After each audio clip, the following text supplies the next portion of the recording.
Hello, everyone, and thank you again for joining us on another episode of the Social Z Franchise Happy Hour. I'm the host, Calvin Smith, as usual, coming to you from the great state of Arkansas today.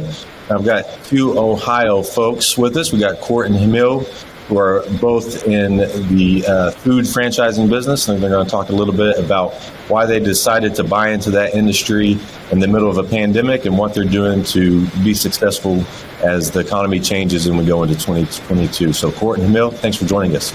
To kick us off, Hemil, why don't you give us a little bit about your background and your business and the brand that you own and anything you want to share?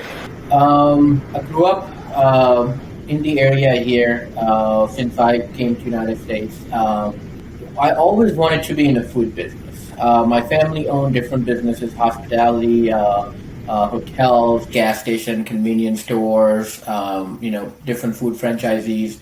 Every time I took a part in all those businesses during my part-time jobs while I was in college, I figured, the food was something that interests me a lot. And I always wanted to be into the proven model, right? And that's what attracted me to the franchisee model, where it's proven, it's lots and lots of research has been done in the background. Lots and lots of rules and regulations are in place to follow the model, follow the path. That's what attracted me to look at the different businesses, and I wanted to be in a business where it's trendy, right? Nobody likes old, boring food anymore. People like the food now. We're in the digital world, right? So people like the food that looks good. It has to look really good, right, before they can go even try it. So, franchisee that I've recently signed a contract with, franchisee is Bahia Bowls, Acai Cafe. It's a Florida-based franchisee. Wanted to kind of look into it in the acai trend. There's lots of acai trends going on. Healthy smoothies, healthy acai bowls. Avocado toast, those are the things that are trending right now, right? Like you go on Instagram and you see this colorful pictures of the bowls and like you want to eat it. So that's something attracted my wife and I to jump into there, something we want to jump into. We are opening our first location in Ohio, in Crocker Park in Westlake, popular place in Cleveland. And we want to give it a shot. We want to put it in the location where we can say, you know what, I wish I would have put it somewhere else. No, I want to put it in the best place in Cleveland possible, so I'm giving all my effort in to make sure that I'm setting my business up for success. Awesome. Thanks, Emil. And Court, what about you? Tell us a little bit about your business and, how you got into the brand you're with. Yeah, absolutely. So I have spent the majority of my professional career in franchising. Right after college, I was supposed to go to law school and decided to put that on hold. And actually ended up going to work for a Cold Stone Creamery, way back in the early 2000s, when that was the hip place to be. And if you had asked me at that point what franchising was, I would have said McDonald's, Wendy's, Subway. I really had no idea just how big franchising truly was and how many brands it represented. But from running that little single store in Tallahassee, I was promoted, ended up working for the corporate office out in Scottsdale, Arizona, was original director of operations for Cold Stone. From there, transitioned to Dunkin' Brands, the parent company of Dunkin' Donuts and Baskin Robbins. Had a very brief pause in my franchise career, and then actually switched from food to home services franchising in 2012. And went to go work for this company called Clockwork Home Services and started doing home services franchising. From there, how we ended up in Ohio 3 years ago was I was hired by a very big company that has about 15 brands underneath it, and was moved here to head up their operations department. And after about 2 years of doing that, I woke up one day and I said, I'm really over this corporate life, and I'd like to go do my own thing. So I started doing my own consulting, and my wife walked into my office one day and she said, "Is this what you're going to do forever? Like this is our future?" And I said, I don't really know. I'm still trying to figure it out." And she looked at me as all good, loving, supporting wives would, and said, "We'll figure it out because I'm tired of you sitting at home all day pretending to work." And I said, "That's a fair point." So I started actually looking for businesses to buy, and because my background of 20 years has been in franchising, I knew that it was going to be a franchise because a lot of what Hemil said is 100% true. I knew that I didn't want to start from the ground, from scratch. The great thing about franchising is it does provide that system. It does provide you with the opportunity to be in business for yourself, but not by yourself. And I don't know how many times I've said that over the course of my career, but it's 100% true. The next question that I had was, did I want to just jump in and start my own, buy into a franchise system and start my own? Or did I want to look for an existing business? And as fate would have it, there was a Wayback Burgers, which is actually the concept that I am an owner in. There was one for sale about 5 minutes down the road from my house. And I really didn't know too much about the brand. I had driven by this restaurant 100 times on my way to meet my wife at Target or somewhere else. But I'd never been in there. And, so doing my due diligence, I stopped in there, looked at the food. And again, I'm going to go back to what Hemil said. People are tired of just the same old, and they want something new. They want something different. And more than anything, they eat with their eyes. And what I saw when I went into this place, and we've all been a victim of this, but you go into a burger place, you order a burger because it looks so amazing on the menu. And then when you get it, it looks like somebody stepped on it. And what I was really enamored by was when this place served my burger to me and served my family's burgers to us, it looked exactly like the picture. I couldn't quite believe it. I mean, it was this giant burger. Everything looked good. It was fresh. And so I said, okay, there's something to this. So I ended up buying the existing business. The franchisee who owned it before me had it for about 2 years. Due to some health issues, he couldn't continue on in the business. And so we negotiated, and here I am. Awesome. So I was going to ask you, Court, why did you buy Wayback instead of the brands that you had previously worked with? But the driver was because it was an existing business and an opportunity? Partially. One of the other things that I decided when I did this was, one of the decisions that I had to make was, did I want to go out and get funding or did I want to try to fund this myself? And at that time, I really thought that funding would be a great way to do this. Obviously, I've been taught all my life that you never make money if you're using your own money. You always make money if you're using somebody else's money. But a little bit more detail on this business is that the gentleman who owned it before I bought it actually closed down before we could finalize a deal. And so what inevitably ended up happening was I bought the business for really a price that I couldn't say no to, and I didn't need to have funding. And so, there were a bunch of contributing factors, but really at the end of the day, what it boiled down to was pay X number of dollars for this existing business, which is already here. It's turnkey. I just need to hire a staff and fix some issues that I know about, or go out and get financing for a lot of money, be beholden to a note and have to worry about that moving forward. Whereas I can pay myself back, on a smaller note. And that's really what it boiled down to. Yeah, you got to take advantage of the opportunity if it's there. Hemil, did I hear you correctly? Your family they're entrepreneurs as well and are in the food business also? Yeah, I have family that owns deli shops, Subways, gas stations, convenience store with some small delis in there. Had a family, had a hotel, a motel with a restaurant inside. So it always, and during my college days, all the store I worked at Mr. Hero, I worked at Subway, I worked at deli shop, I worked at convenience store, I worked at hotels. So, my goal was to get that experience. I wanted to understand what does it take to run a business.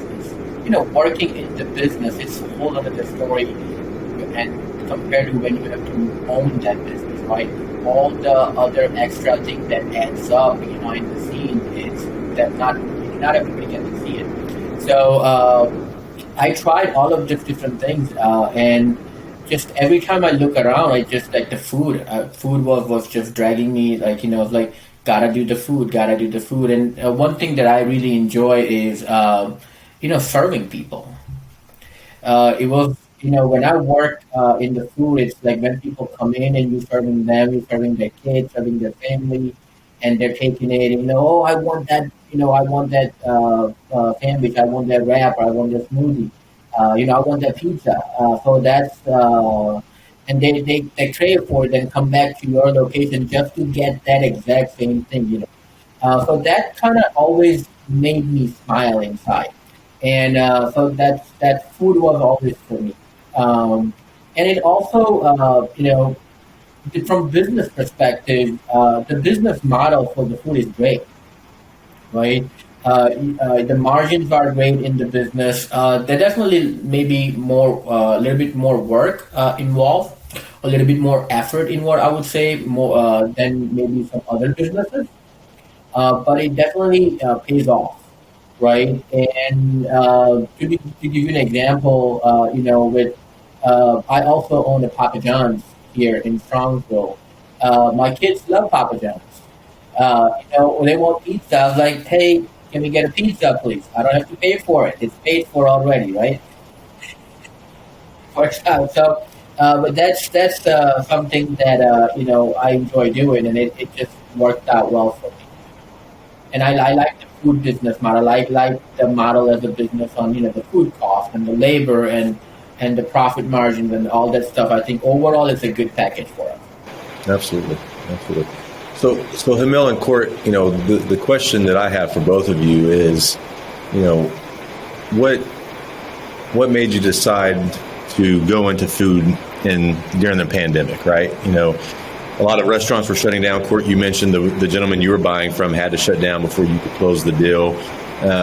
I can't imagine there weren't at least a handful of people telling you, don't go into this business right now, right? So, what was that process like, getting it open, getting the financing, getting the deal closed, and convincing people that you weren't crazy for opening a restaurant when other people were shutting down, right?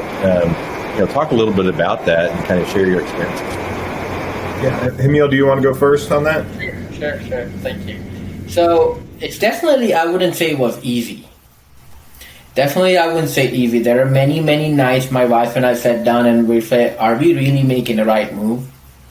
Right? There are many, many tough conversations we had. There were many times we came close to say, do we really want to do that?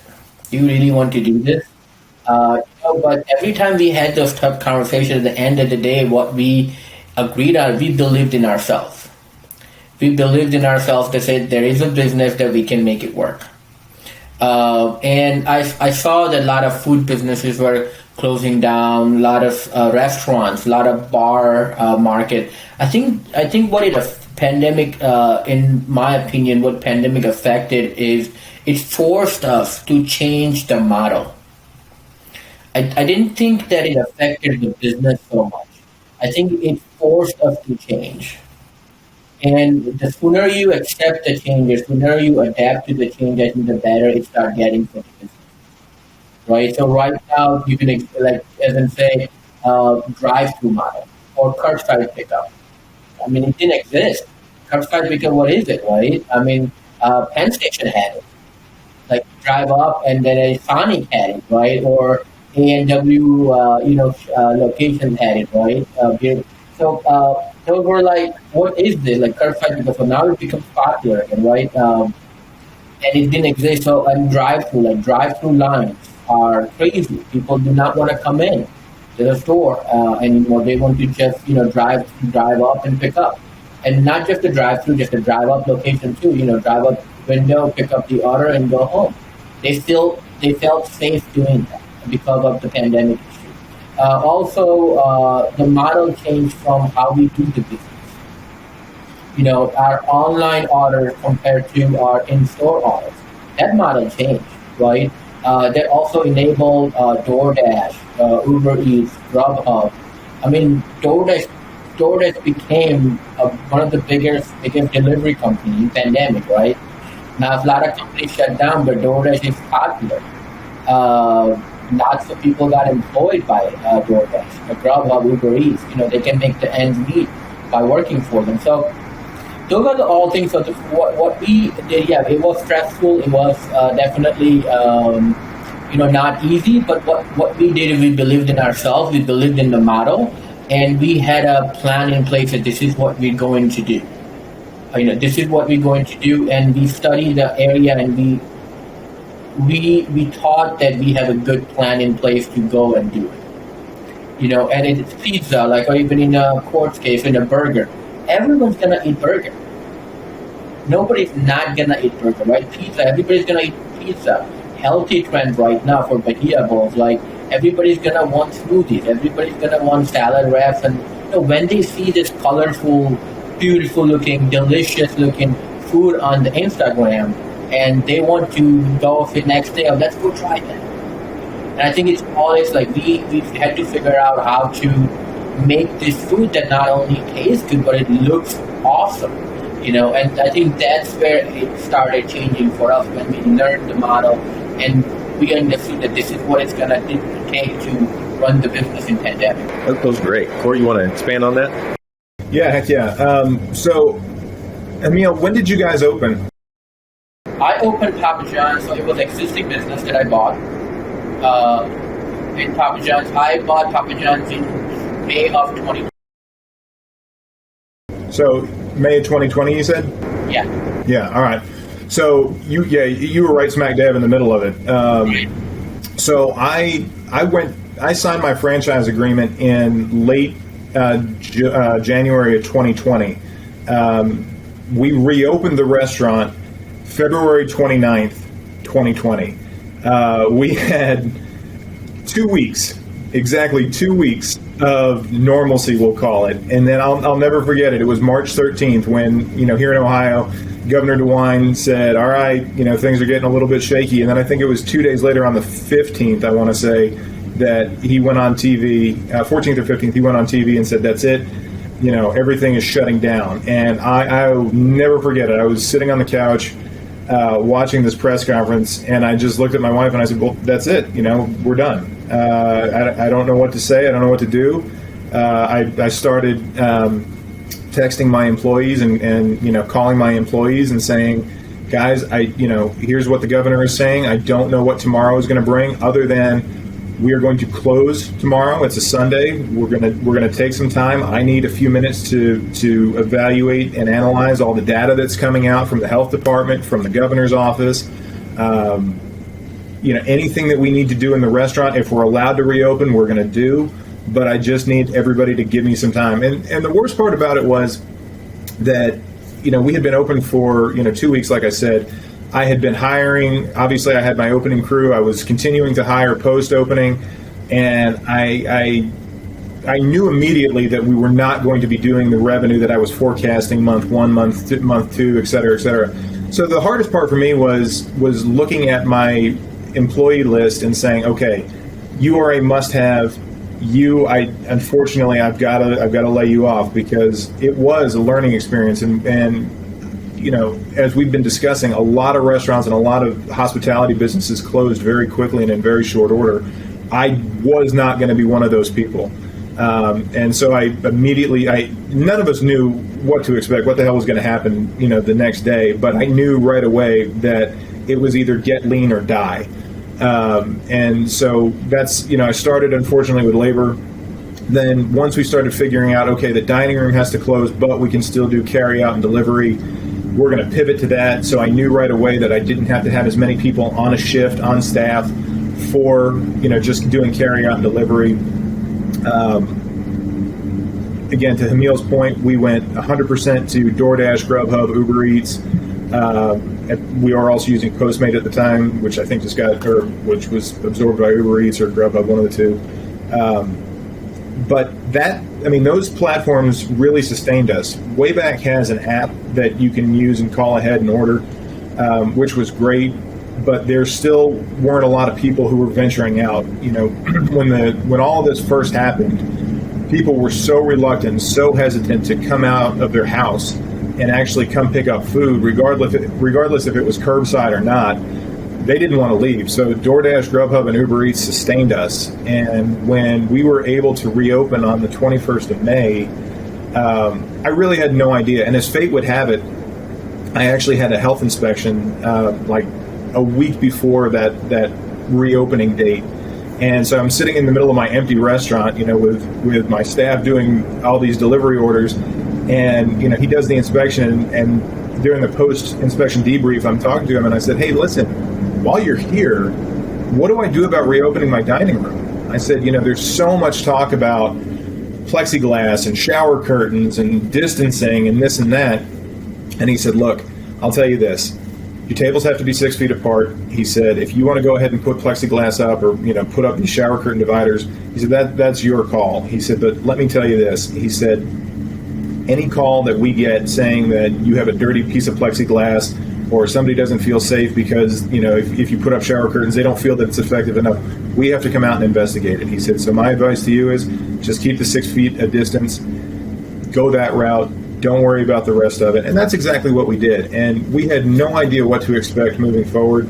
But people slowly started to come back in. It was like, somebody would dip their toe in the water and then they would tell their neighbors and they would tell their friends, hey, this place is really clean. They do a great job of maintaining their standards. And they're making sure that after every customer gets up from the table, they're out there wiping everything down. And, we had signs up everywhere. Of course, everyone was wearing masks. And I can't, Calvin, I can't tell you, well, I can tell you, but I mean, the amount of money that we've spent on masks and gloves over the past year is insane. I mean, it's just insane.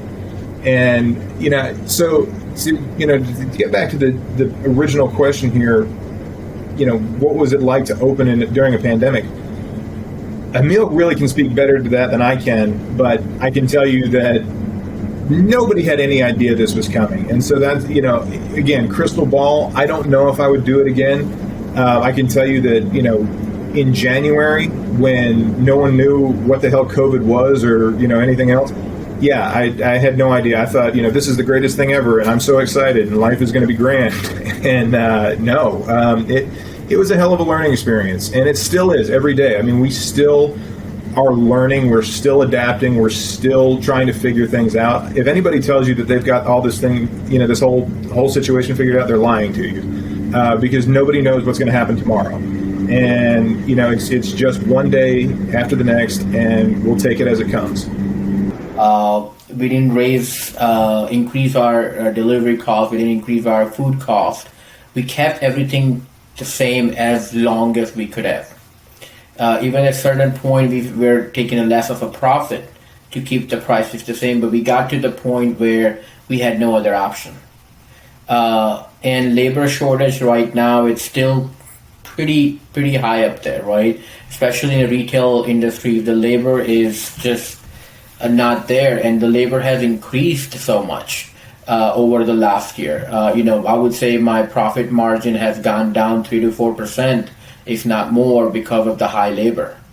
And so it's definitely a different experience on how to run a business or running a business compared to what it was in 2019 or 2018, right? Right now it requires, like the court said, you have to think about how can you be so lean in labor or even in the food, right? Any waste in the food, it's going to cost you money. Before 2019, yeah, it's still important, but right now, if you don't think about those things, it's not going to take long before you showing red lines in your profit. Because profits are so slim now in the business because the food is costing so much more. Give you an example, pepperoni used to cost me, a bag was $40. Right now I'm paying $75. Right? And the pepperoni pizza is one of the popular pizza in a pizza shop, right? Almost double the price, and the pizza price didn't go double, right? So it's a different thing. That's why one of the things that I really try to enter into the healthy trend. The healthy trend is, the people are looking to go out and spend the money and try different food. That was one of the things. It's trendy. It looks good. It tastes really good. So we wanted to try it out and see. And we came across Ben and Wen, who are the founder of the Bahiabo franchisee. We came across them, and they're great people. And we started talking, and it's like, you know what? I want to open multiple stores in Ohio. I think this is something that I would like to eat every day, and I would like to open multiple stores in Ohio, and that's why we're opening a first one, and we want to open 7, 8 more stores in the next 3 to 4 years. Awesome. Yeah, that is the goal that is the path we're taking now. For Court and Hemil, for both of you gentlemen, what are you doing now, going into the end of 2021, into 2022? When we don't know what's going to happen, but we know labor is an issue right now and will probably continue to be. And we don't know when, supplies are going to be available again. We don't know when our costs are going to readjust and correct a little bit. What are you doing in your businesses to make sure that, you stay profitable and you keep growing and keep adding value to your customers and to your employees? But, we're all in this to make money. And so, what are you doing to make sure that happens for the next, 15 months? I'll jump in on that one. So a lot of what Hemil said, I am right there with him. Right now, like this week, we've been discussing increasing our pricing because we have held off and held off and held off and held off. And, beef and bacon and everything else is just continuing to rise. And, the labor is really what's killer here. Before I bought the business, I consulted, and I use that term very loosely, over a lot of beers and a lot of conversations. My best friend has owned family restaurants, his entire life and what have you. And I talked with him at great length before I pulled the trigger on this.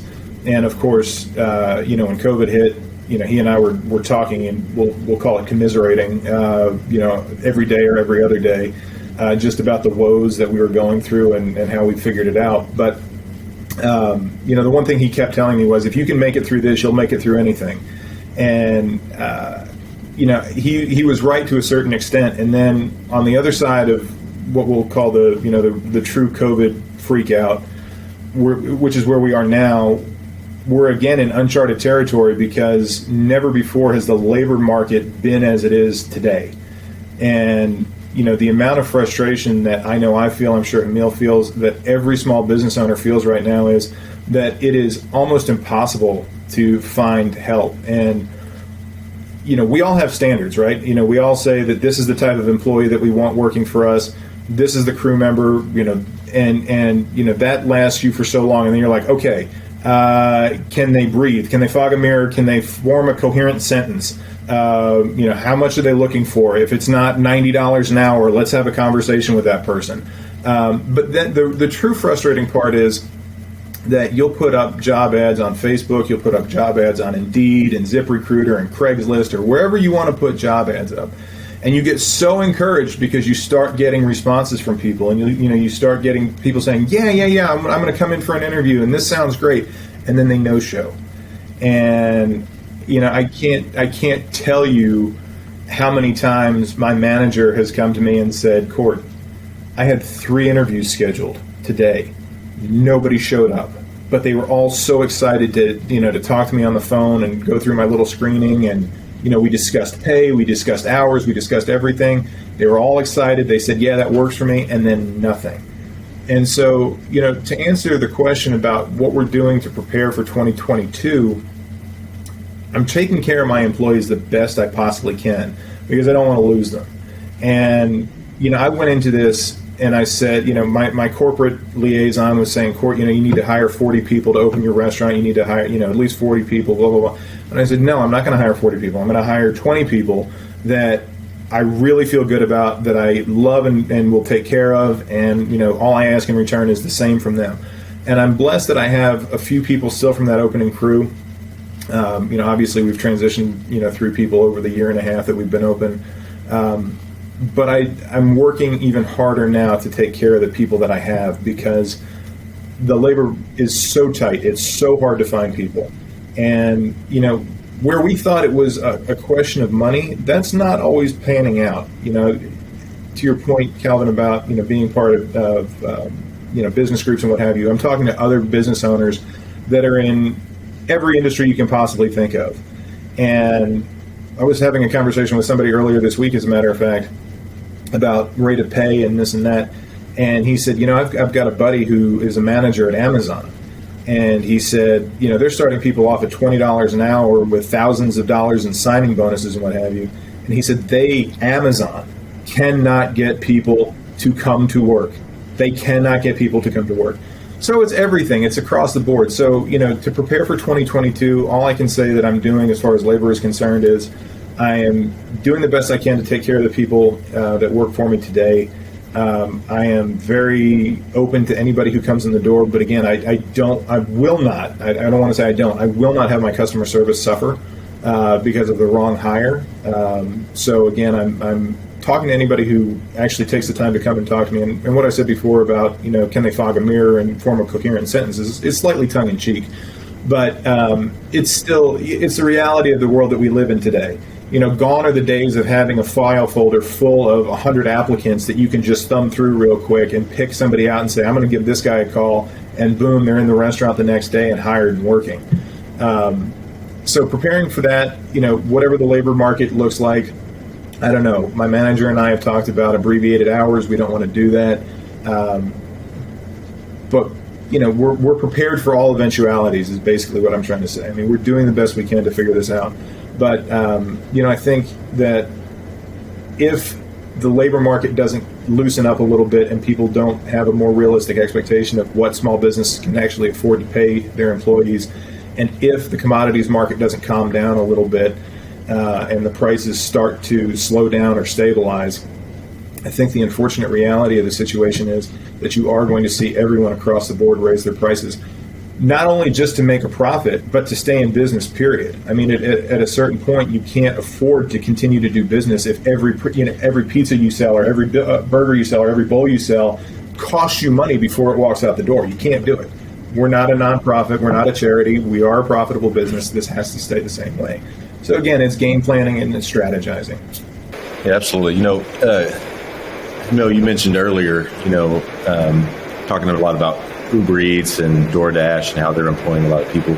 And, you talked a lot about how you changed your business model, to stay in business and keep going and to grow. To your point, Court, we have to change. We've got to adjust with the market.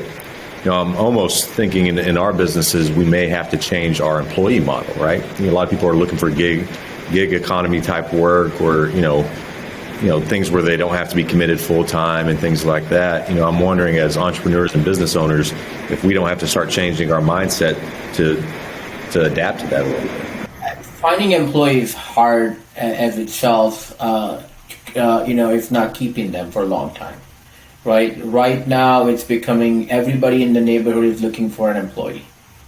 And if you drive by, on Pearl Road in Strongville, the busiest street, you'll see 20 signs in a quarter, 1/8 of a mile about now hiring, right? Everyone is hiring. So, if somebody's paying $1 an hour more or $2 an hour more, or give them a bit of a better schedule or whatever it looks like, everybody's going. Nobody's staying. So one thing that we said, what is the one thing that usually people stay for? What is that thing that, so kind of looking at it from the backward angle, right? So the first, we're doing everything we can to keep them here. We're trying to give them every single dime out of our pocket that we possibly can to keep them employed, keep them happy, to keep the business open, right? Because if there is no business, there is no employee. I'm sure they're going to be able to find another job, but if all the business is going to shut down, then all those people eventually going to need money to survive, right? So one thing we started looking into the health insurance. The retail business, especially small business like us, weren't necessarily providing health insurance policies in the past. Maybe some, may not all of them, right? So we started looking into it and see that it maybe it may make sense to just start offering employee health insurance policy who works 30 hours or more a week. And we started looking into it. We haven't started offering yet, but we are in process to do that. We got the forms to have employees fill it out, and we're gonna send it back to the company to look at it. And it seems like when we were talking to employee about providing a health insurance, everybody got excited, and it almost feels like that. That's probably one of the reasons that they may stay for. They're getting good health insurance. It will certainly cost us lots of money, but I think it will be worth it in the long run compared to having a high turnover on the employees. So this can, like Ford probably can figure spending so much money on training, right? There is not a single week that we're not training someone new, right? Because, like, we already don't have enough people. So every time we get people, we hire them, we train them. Sometimes they are 2 weeks, oh, this is not my cup of tea, I find a job somewhere else, they're out. And the other thing is, I don't know, I would say DoorDash is so much helping today. It also has hurt a lot of businesses. Right now, they don't have a job to go drive for DoorDash. So it's not that they're not making money, right? So, and the only way to compete against DoorDash is I created different models for the drivers to pay and make more money than what they would make with DoorDash, with better benefits. That's the only way I keep them. Now I get drivers fast working for us, and they'll stay. They love to work for us. They stay. They're making more money than they would make with DoorDash. That's one of the ways that I would do it.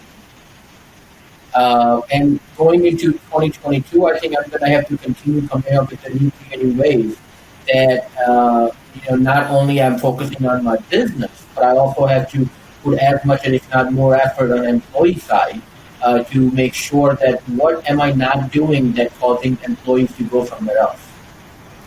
Because right now, that's the market we're living in, and that's also come with the change, right?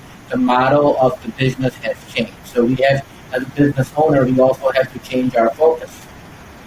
Because that's where we are struggling as a business owner to keep our store staffed fully. Awesome. Good points, both of you gentlemen. I appreciate your insight. Well, gentlemen, thank you again for taking your time and spending your little happy hour with us. I think I was the only one drinking, but I did finish my beer, so it's a good time to wrap it up. So thanks so much. And for everyone that took a little bit of time to listen to us this evening, thank you for listening in. And we look forward to talking to you next time on the Franchise Happy Hour. Have a good time.